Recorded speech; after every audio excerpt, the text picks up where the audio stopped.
Kembali bertemu dengan Jago Catur Channel. Kita perhatikan di sini ada bentuk bangunan babak akhir bidak atau babak akhir pion. Ini permainan antara Alexander Grischuk putih melawan Petrosyan. Dimainkan di Pro Chess Liga tahun 2020. Ini kita perhatikan, sekarang kita analisa ya. Ini kalau hitam, ini arah bidak ke ini H3 H4 ya.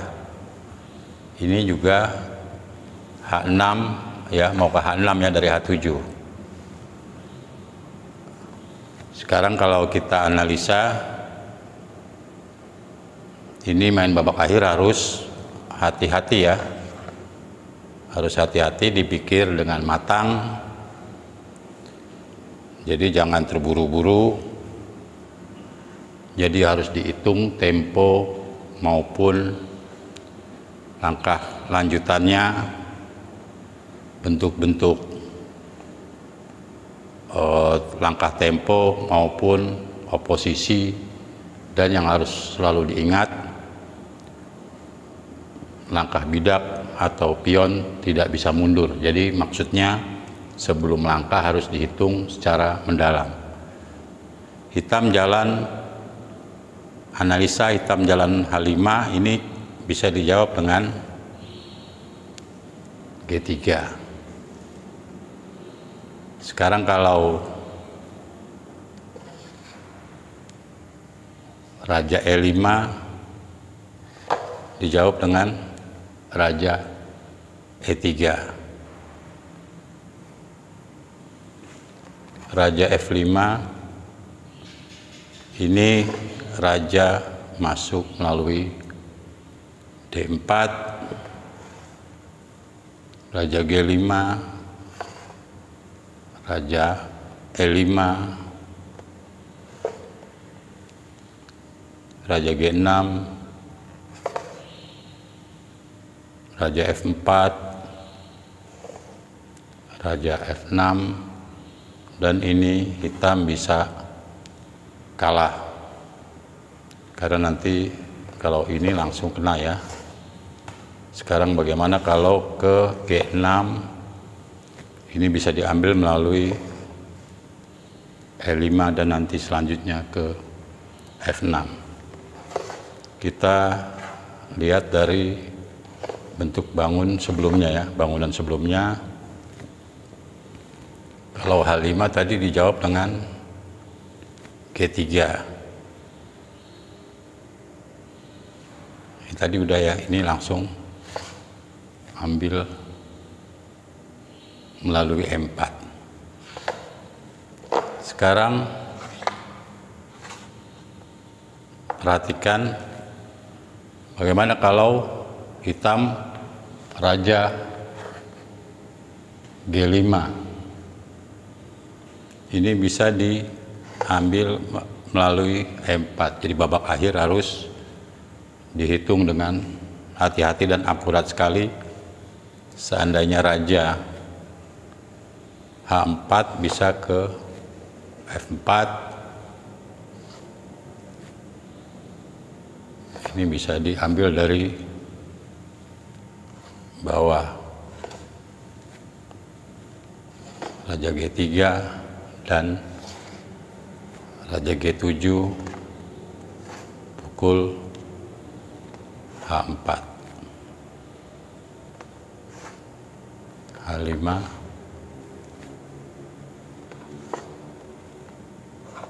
H6,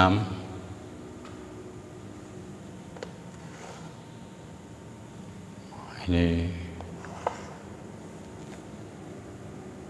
nggak bisa ya, masih tidak terkejar bidaknya. Kita harus analisa secara mendalam. Babak akhir cukup rumit, sering bertemu di pertandingan. Ingat, harus hati-hati, bidak tidak bisa mundur. Maksudnya sebelum langkah bidak harus dihitung secara matang. Kita analisa kembali.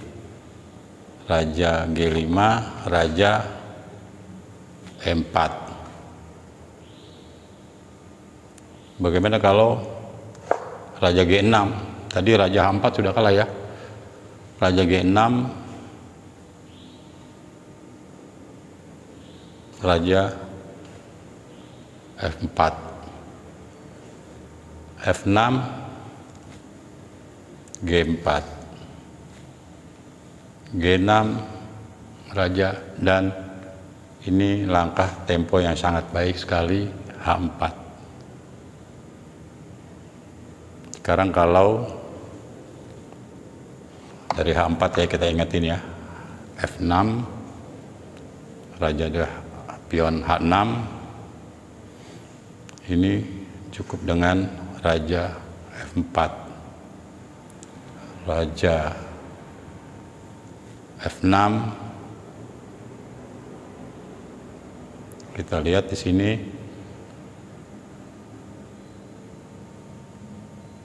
ini langsung di G4,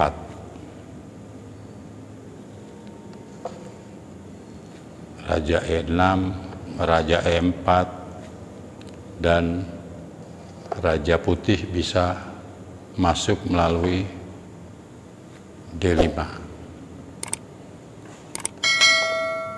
Raja G6 bisa Raja E6. Nah, ini nanti bidak A5-nya bisa dimakan oleh Raja Putih.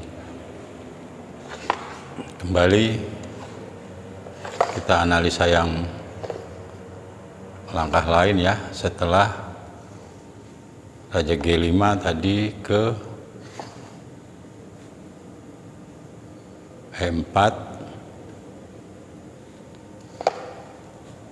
G6, F4, F6, G4, Raja G6, dan H4. Tadi ini kalah ya, sudah ya. Sekarang bagaimana kalau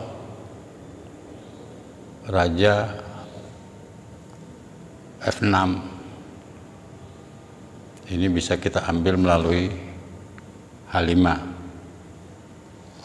Terus Raja G7 dan Raja G5.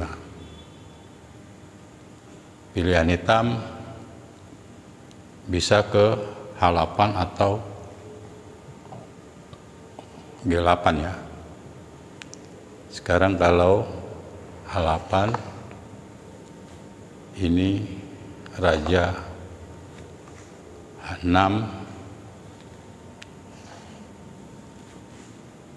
Raja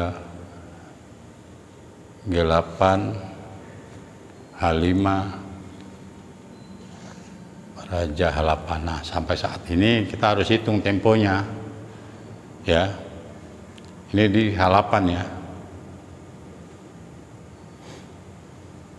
Sekarang kalau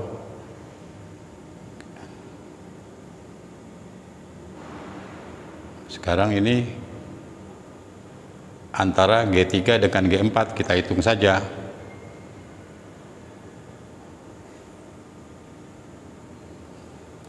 Misalnya kita G4, ini masuk atau tidak, dihitung dengan matang.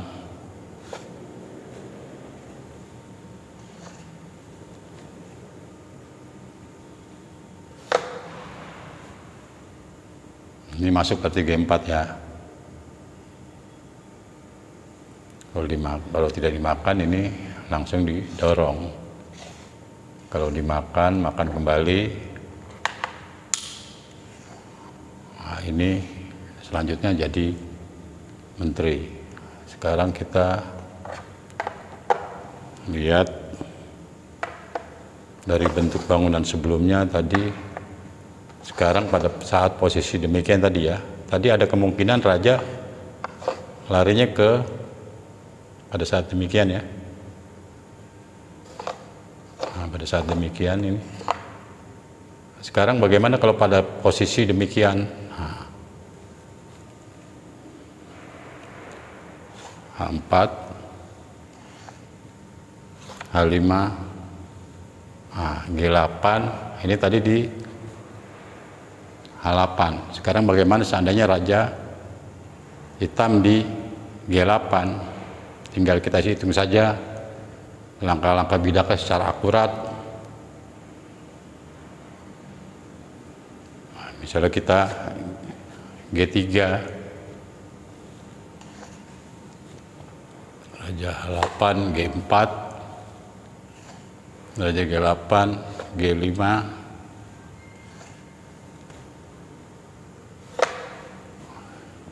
ini masuk ya. Kalau rajanya di G8 tadi pakai G3. Dalam permainan kita perhatikan ini permainan antara Alexander Grischuk melawan Petrosyan di Pro Chess Liga tahun 2020. Tadi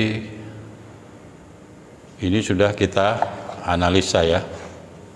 Nanti kuncinya di raja D5, ini menang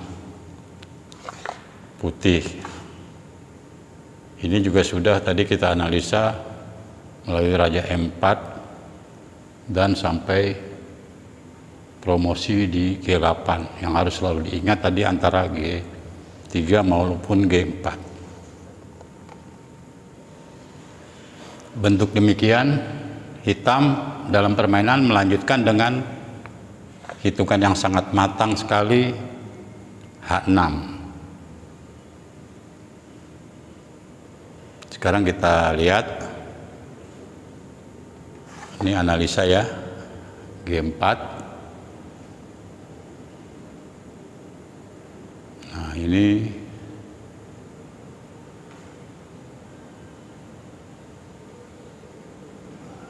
ini kalau kesini kalah ya,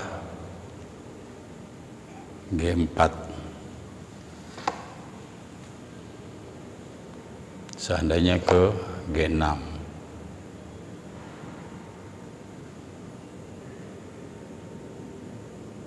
Ini dijawab ke F4, F6, dan kena oposisi dengan langkah H4. Kalau G6 langsung masuk ke E5. Kalau E6 bisa ke E4. Ini masuk seperti yang tadi kita lihat.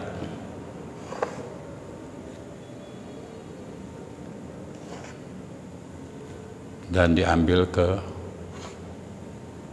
H5, menang putih. Ini harus sering diulang-ulang karena cukup rumit babak akhir pion atau babak akhir benteng. Yang bagus langkah H6, cek. Tadi raja G5 kalah. Raja E5 ini kalah juga. Tinggal diikutin aja oposisinya. Ya, sini.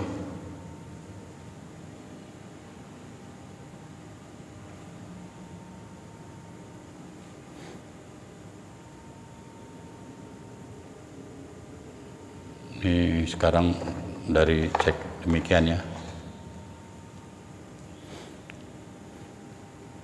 Ini bisa diambil ke H4.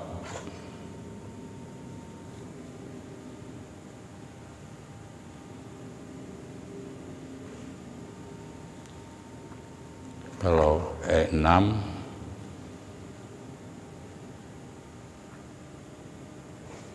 bisa diambil petak D5-nya dengan raja E4. Ya, seperti tadi ya. Bagaimana kalau ke F6? Ini diambil oposisi juga dengan Raja F4. Masuk dari D5. Dari bangunan demikian. Setelah cek di G4, jawaban yang sangat bagus sekali dari analisa ini adalah Raja F6.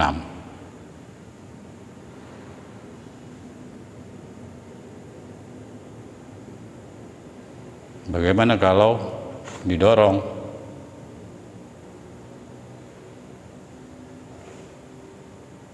Ini dijawab kembali oleh hitam dengan langkah oposisi jarak jauh. Raja F7 membuat hitam mencapai remis atau draw. Bisa kita lanjutkan, tinggal diikutin saja. Kalau ke E4, E6.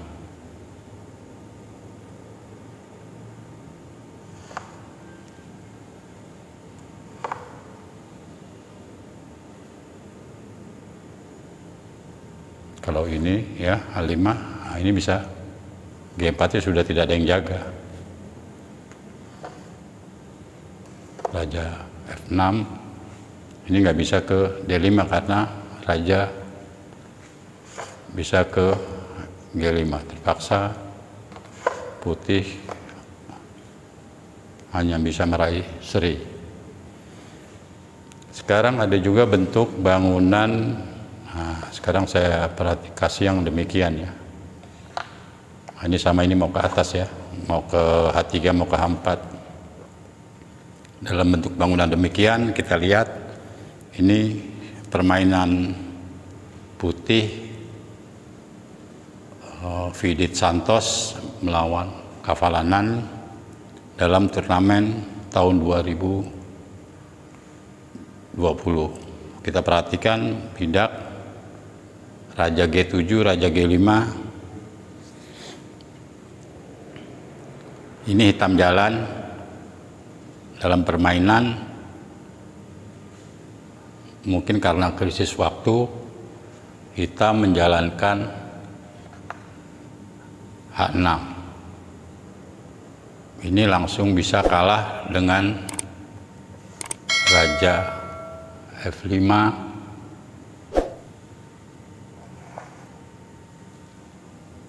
Raja F7, dan H4. Kalau tadi kita lihat masuk di D5, sekarang putih masuk melalui E6.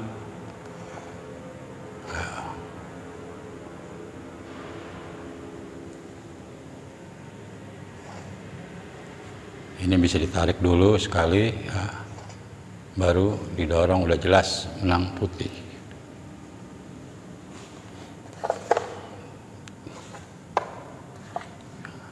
Tadi H6 yang membuat hitam kalah permainan antara Vidit Santos putih melawan Kavalanan tahun 2020 di Internet Chess Blitz. Harus diingat,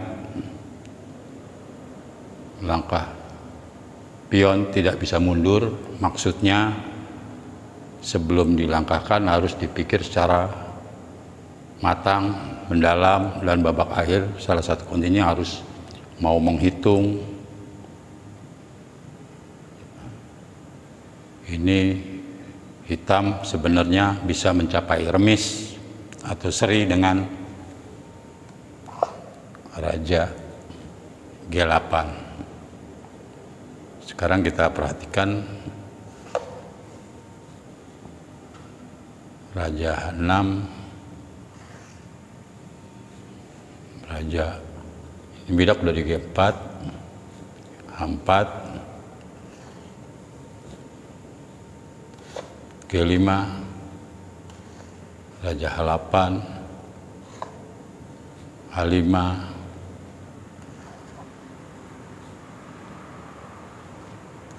G6, pukul dengan raja, pion pinggir draw ya. Ini akhirnya stalemate atau remis. Ada nanti bentuk bangunan lainnya, sebelumnya akan saya berikan saja di sini sambil episode babak akhir berikutnya akan saya berikan problem catur putih jalan menang.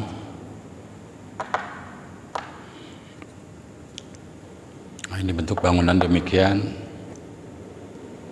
Nah, ini putih jalan menang. Nah, ini bentuk yang lain, jadi ini tidak menang tapi draw ya. Putih karena tertinggal 2 bidak. Ini arah bidak ya, mau ke di G7 dan di H7. Putih jalan draw atau putih jalan seri sambil mencari, bisa di pause terlebih dahulu. Silakan. Putih jalan remis, nanti jawabannya akan saya berikan dalam akhir video ini. Sekarang kita berlanjut ke materi berikutnya. Ini bentuknya demikian.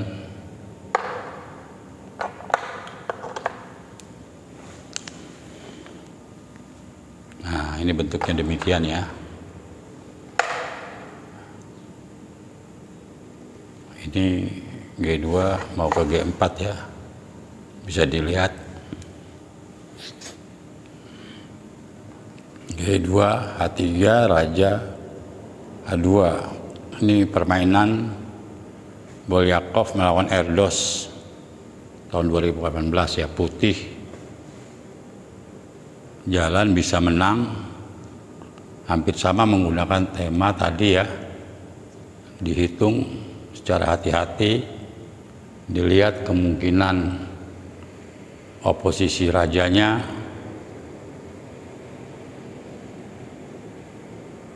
dan juga dihitung langkah temponya. Langkah tempo penting sekali, tempo dan komposisi, dan selalu diingat, jadi pion tidak bisa mundur, artinya sebelum melangkahkan harus dihitung secara matang. Ada juga prinsip babak akhir di sini, raja yang aktif terlebih dahulu. Ini putih menang dengan raja G3. Ini lanjutannya raja G4, raja F6, raja H5, raja G7, raja G5. Nah, sekarang kita lihat kalau raja H8, raja H6, raja G8,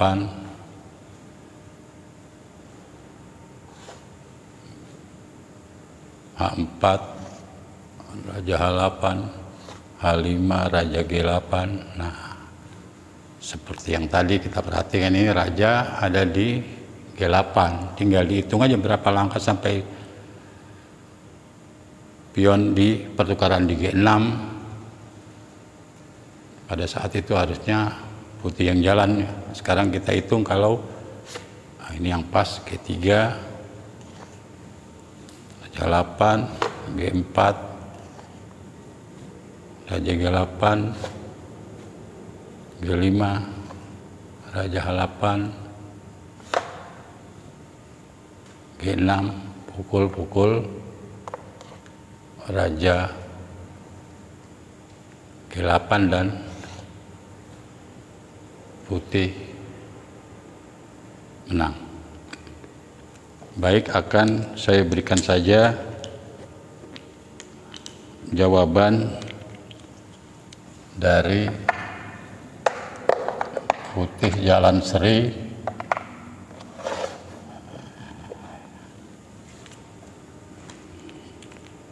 Bentuk demikian.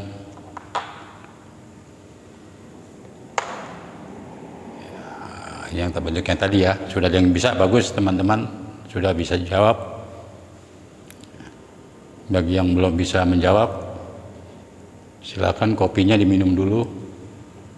Ini tadi arah bidak ya, putih jalan remis atau seri. Sesuai janji saya akan saya berikan saja jawabannya. Saya beritahu putih jalan remis dengan cek di A8. Paksa tutup ya. Benteng F8. Ini langsung saja dimakan. Putih jalan seri. Demikian, terima kasih. Semoga bermanfaat.